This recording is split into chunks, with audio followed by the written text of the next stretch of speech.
Les libéraux, le podcast qui revient sur le football de notre enfance. Les libéraux, le débat culture foot. 2 mai 2006, la Gazzetta dello Sport et il Corriere della Sera rendent public des comptes rendus d'écoute téléphoniques. Ceux-ci font l'état de plusieurs conversations entre Luciano Moggi, alors directeur général de la Juventus, et Pierluigi Peretto, ancien arbitre chargé par la fédération italienne de sélectionner les arbitres entre 1999 et 2005.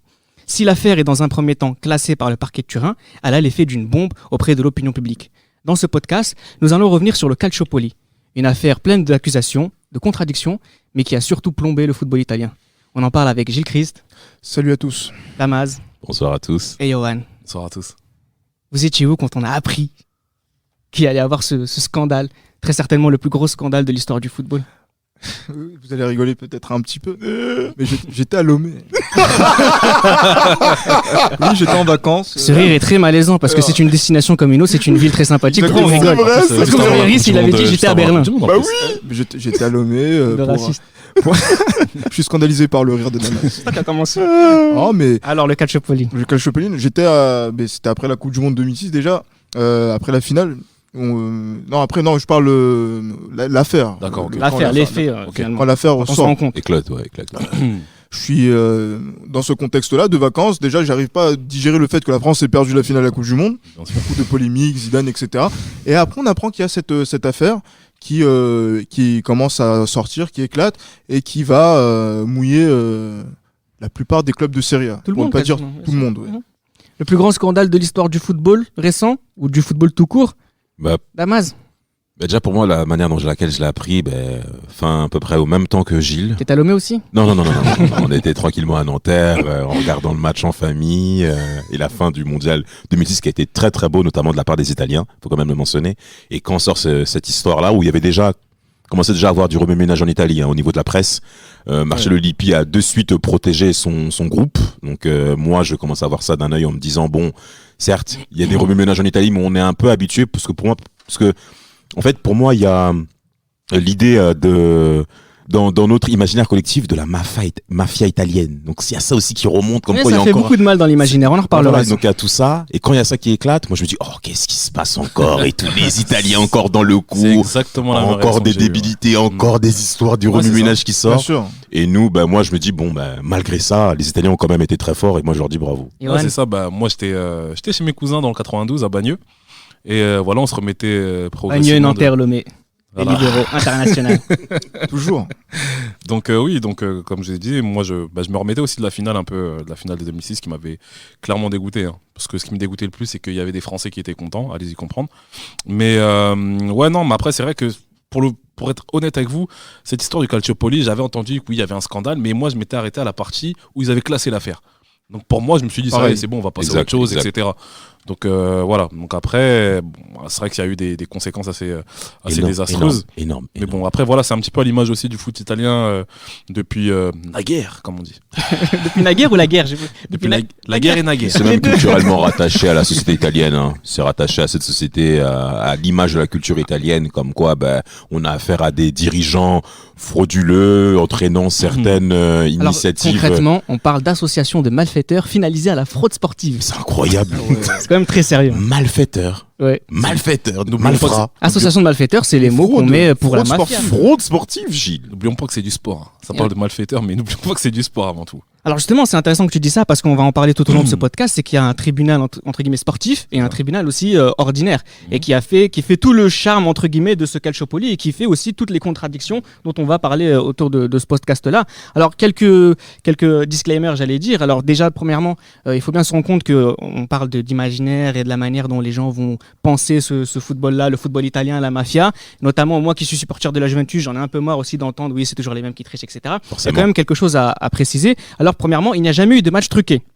Ça veut dire la justice ordinaire considère que la saison 2004-2005 est régulière et il n'y a pas eu d'enquête concernant la saison 2005-2006. Voilà, donc zéro match truqué. Et le pire, c'est que ça parle de match truqué. Alors Alors voilà, c'est zéro match Il truqué. y a zéro match Pour truqué. commencer. Là, juste pour commencer. C'est une vérité qu'il faut rétablir, notamment pour nos amis francophones qui ne sont pas au fait de l'actualité du fait qu'il n'y ait pas de source. Alors, non, il y a d'autres choses aussi que j'aimerais préciser encore une fois dans cette l'optique sûr. que tu viens de préciser, Christ. La Juventus est acquittée en tant que club.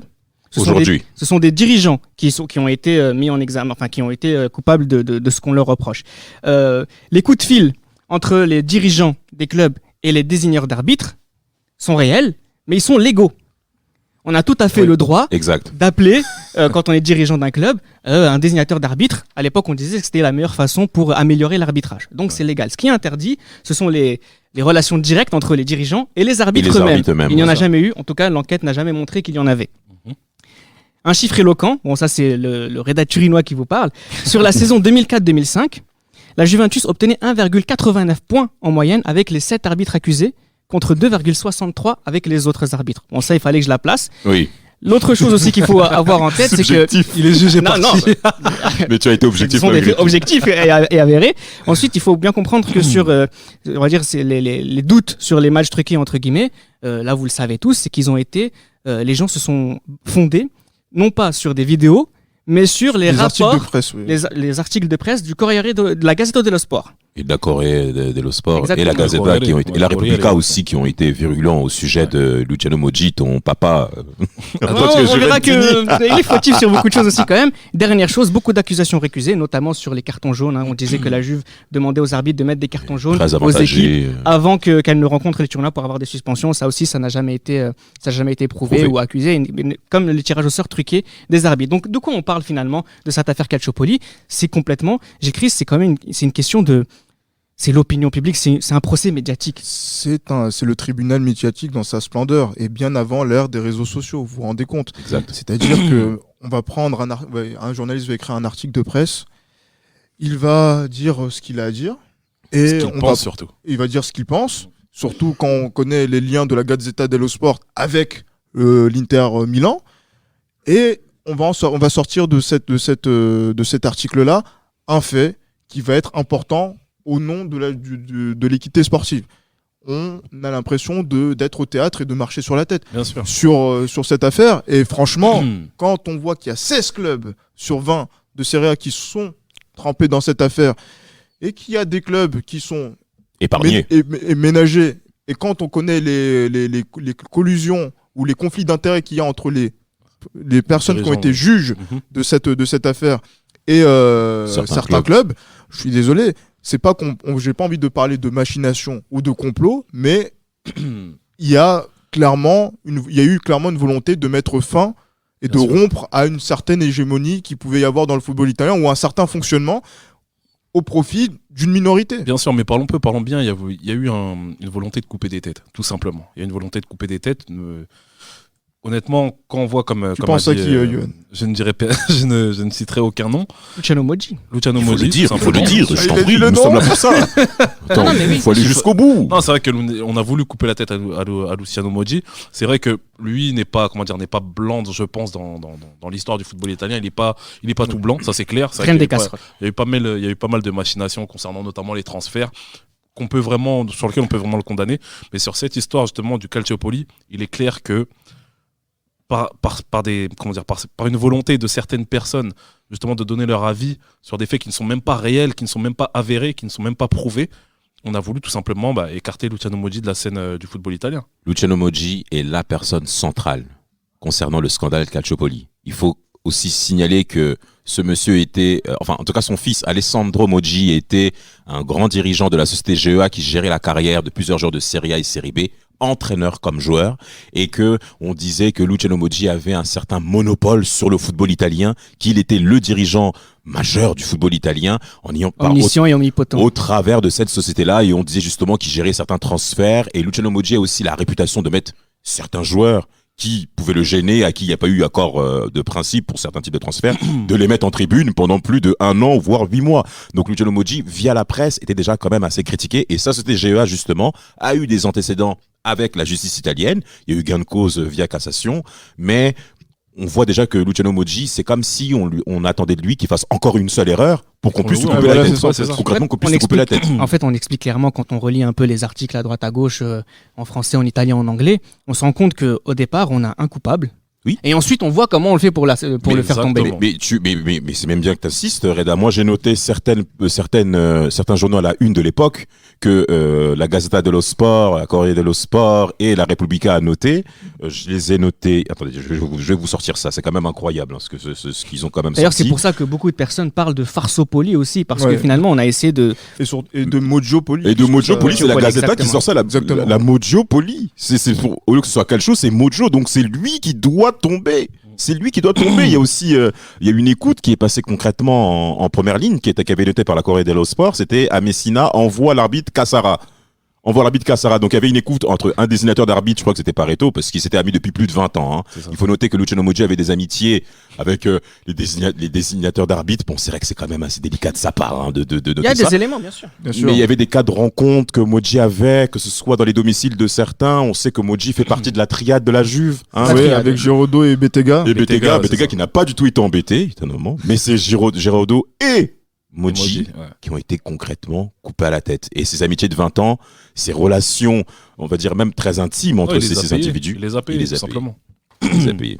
Et ce qui est intéressant aussi avec le cas Luciano Moggi, c'est que c'est quelque part, il fallait le faire tomber. On exagère peut-être sur les termes utilisés, parce qu'il y a, comme tu as dit, Damas, il y a aussi des casseroles qui sont traînées. Johan, tu en parlais également. Sûr. Mais c'est aussi une façon indirecte, notamment d'un point de vue médiatique, de faire tomber le club le plus détesté d'Italie. Et c'est aussi, Luciano Moggi, c'est aussi un homme qui est détesté. Alors bien sûr, c'est à l'image de la Juventus de Turin et de tous les grands clubs, c'est les clubs les plus populaires de leur pays, mais ils sont aussi les plus détestés. Et sûr. Luciano Moggi, par exemple, il n'y a rien qui va pour lui, parce que c'est aussi quelqu'un qui est, d'un point de vue médiatique, est extrêmement arrogant, avec son Oui. cigare, il parle très mal, c'est lui le roi du football italien. Et d'ailleurs, il le dit récemment quand on voit des articles, des interviews de lui en 2016, en 2017, il dit, bah voilà, je suis parti, regardez ce qui se passe en Italie.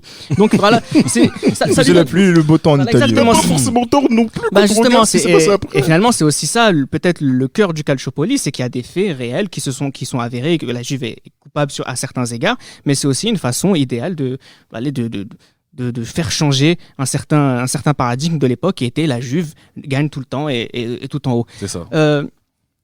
Luciano Moggi, Bettega, on en a parlé. L'Inter dans tout ça aussi, ce qui est très intéressant. Pourquoi j'en parle ? J'ai pas envie qu'on mette le doigt sur l'Inter. On parlera tout à l'heure des En clubs effet. aussi qui ont été C'est pas le but, punis. c'est pas le Sauf but. que l'Inter a été le seul club qui n'a pas été puni dans cette affaire. Mais surtout, c'est aussi, on va dire à court terme, c'est aussi le club qui a le plus profité de cette situation, Bien sûr. d'un point de vue sportif notamment. Sportivement parlant, bien sûr, parce que l'Inter a bénéficié justement de la rétrogradation de la Juventus, notamment avec des transferts. Voilà, comme Patrick Au Vieira, rabais, oui. au rabais aussi, voilà, fallait c'est pour ça, au vendre, il fallait rabais, vendre, Ibrahimovic, Patrick Ils auraient Vieira pu vendre notamment. Déjà, on savait que l'Inter allait gagner le championnat cette année-là. Ça, on le savait. Avant que la saison commence, on savait que l'Inter allait gagner le championnat.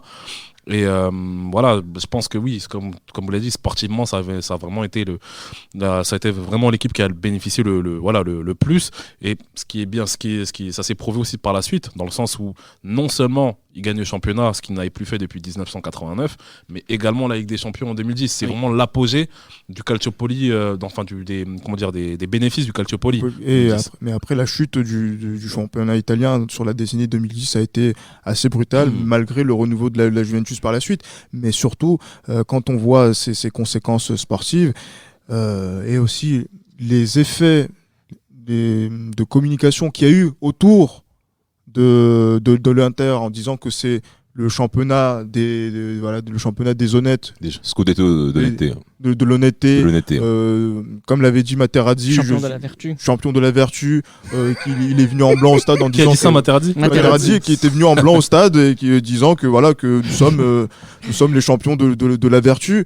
C'est cet aspect-là qui est ressorti et qui dans l'imaginaire aussi des populaires est ressorti, c'est que l'Inter a été la victime de ce système, la seule C'est ça. victime de ce système, C'est ça. et que le reste a trempé dans la corruption et la subornation d'arbitres au cours de cette période. Mais après, quand on voit la lumière des faits, moi, j'ai vraiment été très affecté, notamment en faisant mes recherches sur cette affaire, de certains points qui auraient dû discréditer l'Inter bien plus que les clubs qui ont été incriminés dans cette affaire. Bien sûr. Tu parles des conflits d'intérêts ? notamment des nombreux conflits d'intérêts de ce monsieur Guido Rossi, le commissionnaire extraordinaire, nommé juste après la Coupe du Monde pour pouvoir gérer cette affaire, et qui le 14 juillet donne le titre de champion à l'Inter de façon totalement arbitraire. Le titre 2005-2006. Alors que la justice avait noté que le championnat n'était pas attribué. Donc il n'y avait pas de titre pour la saison 2005-2006. Comme Marseille en 93. 93, tout à fait. Petite précision, Guido Rossi est un très grand fan de l'Inter. Il a été dans le conseil d'administration pendant au moins 5 années. Oui, de 95 à 2001 ou 2000 à peu près. Donc c'est un proche de monsieur Moretti. Moratti, pardon. Pareil pour Tronchetti Provera, qui est le principal actionnaire de Telecom Italia, qui a un rôle assez important dans le développement des écoutes. Notamment dans les écoutes, puisque voilà, c'est comme si on cherchait avec notre fournisseur d'accès internet et de téléphone, on veut écouter l'historique. Et ben celui qui a ses écoutes à disposition, tout ça, et supporte l'Inter, il va essayer de faire ces choses-là. Je dis pas que l'Inter a eu un impact direct, mais disons que l'affection que ces personnes-là portent à l'Inter a fait que l'Inter... on peut avoir des doutes. On peut avoir des doutes sur l'intégrité justement mais au-delà de ça, certains, il y a certaines écoutes a posteriori qui ont aussi été oubliées pour cette affaire, et pour lesquels les interistes n'ont pas eu à répondre de leurs actes. Et c'est ça qui me choque aussi. En 2010 également. Notamment, sortent des conversations téléphoniques compromettant Giacinto Facchetti, qui est alors mort depuis 4 ans déjà. Incroyable. Et aussi, lorsque l'Inter a failli être lourdement accusé, le réquisitoire tombe un jour après la date après que la date de prescription soit tombée. Donc un sacré hasard aussi.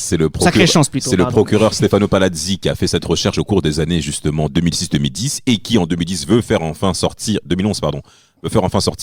les différentes écoutes de l'Inter qui n'ont pas été mentionnées au cours de l'enquête. Cette affaire, tout à fait. Et donc prescription, donc un jour après, malheureusement l'Inter est irrattrapable et donc évite de passer devant la justice pour évoquer justement ces cas-là. Tout à l'heure on parlait du football italien et que l'Inter était le grand bénéficiaire en effet de cette histoire Calciopoli. Moi la grande tristesse que j'ai, c'est le niveau footballistique de l'Italie.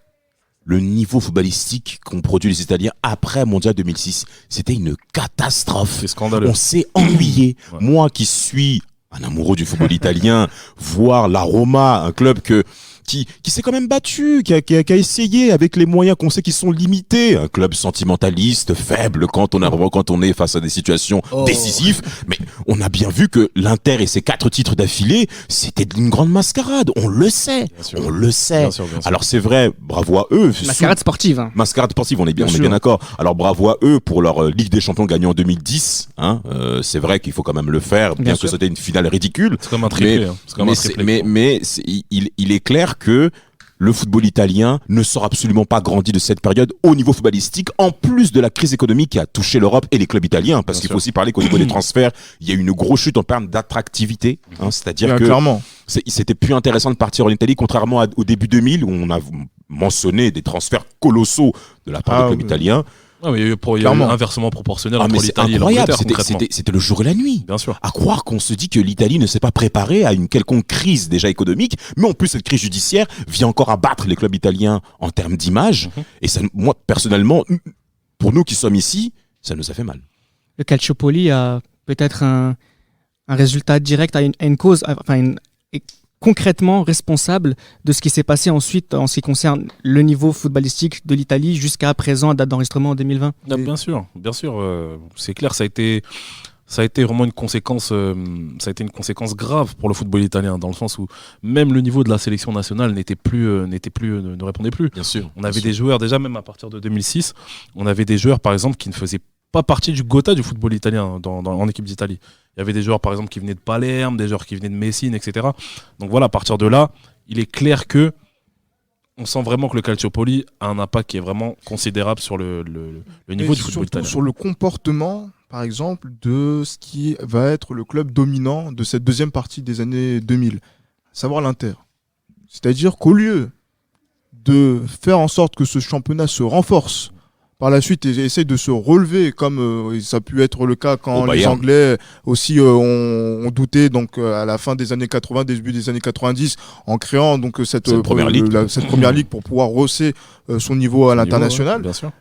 L'Inter va profiter de la situation pour Écrasé, la Tout concurrence, simplement. acheter les meilleurs joueurs bien sûr. et faire en sorte que ce soit une hégémonie qui permette à Monsieur Massimo de son prénom, d'asseoir un palmarès qui justement va être comparé avec celui de son père. Mais d'un côté, ça se Angelo. comprend. Mais d'un côté, ça se C'est comprend. ça, c'est D'un ça. côté, ça se comprend dans le Je sens peux où pas le comprendre. Tu sais depuis pourquoi 1989, vous ne gagnez pas de championnat, vous ne gagnez qu'une seule Mais vous compétition. Sans compter les 2 défaites qu'a connues l'Inter en 98 et 2002 face à la Juve de C'est ça, Mochi. voilà. Oui, bien sûr. Ça a été des fractures émotionnelles. Sans parler aussi des 400 millions d'euros D'investissement. dépensés dans cette période-là par les Moratti entre C'est vrai. 95 et 2006. Le club européen qui a dépensé le plus d'argent à cette l'Inter. époque, C'est l'Inter Milan. Ouais, sans gagner de trophées, avec plus. uniquement 2 deuxièmes places. On Avec en des a choix parlé. sportifs Ah oui. catastrophiques. Catastrophique, bien sûr. Pirlo, Cannavaro qu'on garde pas, etc.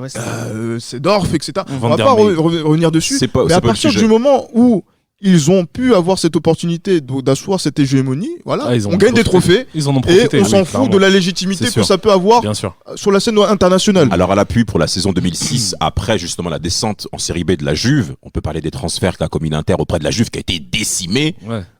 avec Patrick Vieira, Oui. Zlatan. Ibrahimovic. Ah, ils les ont saignés. C'est Zlatan qui a été la recrue phare, hein, parce qu'on sait qu'en 2004 la Juve se relève avec Et la Juve ne voulait pas libérer. Hein. que la Juve ne voulait pas libérer. Oui, Deschamps c'est même clair. le Deschamps, convoque à la préparation Et d'avant-saison. il y avait mais c'est une petite Ibrahimovic qui veut pas. altercation Bien sûr, c'est entre les Ibrahimovic deux. qui ne veut pas. Et vous avez Cannavaro qui s'en va, Gianluca Zambrotta aussi qui s'en va, et malheureusement c'est vrai Lilian que Thuram aussi. et Lilian Thuram qui part au Barça, bien On en entendu. parlera dans un podcast très bientôt. Enfin, on en a parlé dans un podcast qui parle justement de la Juventus de Capello et on a fait déjà la liste de ceux qui sont restés et de ceux qui Très sont bien, partis. mais ce qui est frustrant, comme l'a dit justement Johan, c'est que la nationale, Donadoni, qui a repris la suite de Marcelo Lippi, va jusqu'en série B pour reprendre des joueurs pour la sélection nationale. oui.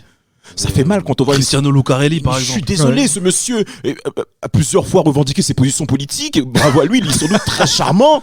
Mais footballistiquement, je suis désolé pour le très très haut niveau. Et il me semble que quand Donadoni l'appelle, il joue au Shakhtar Donetsk. Oui, en Ukraine, papa.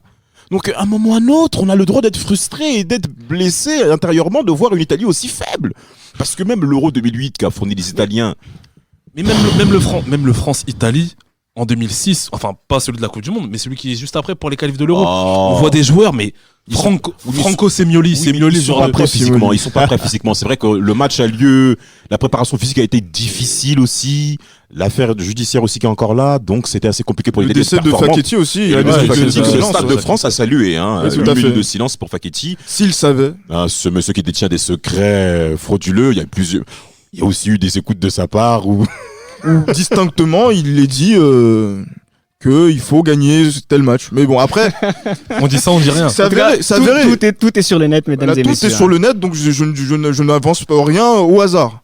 Alors- Comme depuis le début de cet épisode. Alors, petite parenthèse, hein, on a fait aussi un podcast sur la Coupe du Monde 2006.